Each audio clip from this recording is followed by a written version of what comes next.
মক্কায় ইহুদিরা এসে দল পাকালো, চল মোহাম্মদকে আজকে প্রশ্ন করে আটকায় দিব। কি প্রশ্ন করবি? ইহুদিরা বলে এমন প্রশ্ন জানা আছে এগুলোর কিছুই মোহাম্মদ জানে না।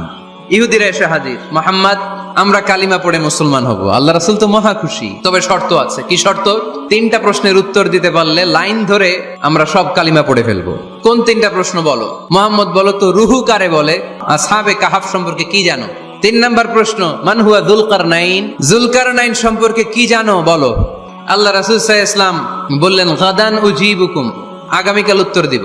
কারণ জানেন না তো কি করে বলবেন, আর না জানলে উনি বানায় কিছু বলেন? কারণ কোরআন তো পরিচয় দিয়েই দিল তিনি মন গড়া কখনো কিছু বলেন। আগামীকাল উত্তর দিব। ওরা আগামীকাল উত্তরের জন্য হাজির, কিন্তু ওহী আসে নাই, উনি বলতেও পারে না। বিশ্বনবী আবার বললেন গাদান উজিবুকুম, আগামীকাল দেব।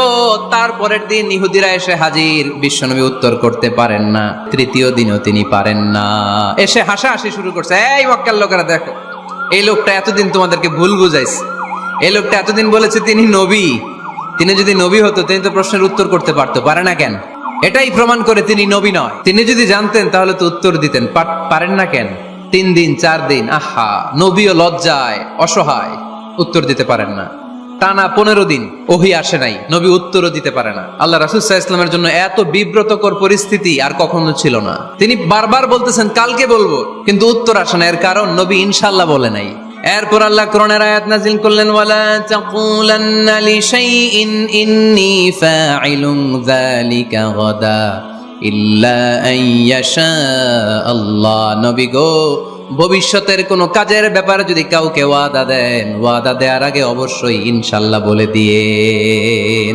এবার আল্লাহ 3টা প্রশ্নের উত্তর জানাই দিলেন। ইয়াসআলুনাকা আনির রূহ কুলির রূহু মিন আমরি রাব্বি ওয়া মা উতিতুম মিনাল ইলমি ইল্লা কালিলা।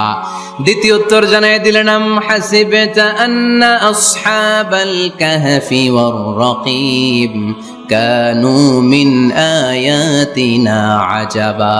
3 নাম্বার প্রশ্নের উত্তর আল্লাহ সূরা কাফে জানিয়ে দিলেন, ইয়াসআলুনাকা আন যিল কারনাইন কুল সাআতলু আলাইকুম মিনহু যিকরা।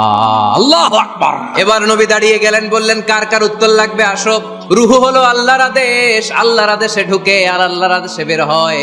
আসহাবে কাফের 7 জন ছেলে ছিল, গুহার মধ্যে আল্লাহর ভয়ে ঢুকেছে। 309 বছর পরে আল্লাহ তাদেরকে আবার ঘুম থেকে জাগিয়েছে। যুলকারনাইন এমন একজন বাদশা, গোটা বিশ্বকে শাসন করেছে, তার শাসন ক্ষমতার কোনো কমতি ছিল না। সুবহানাল্লাহ।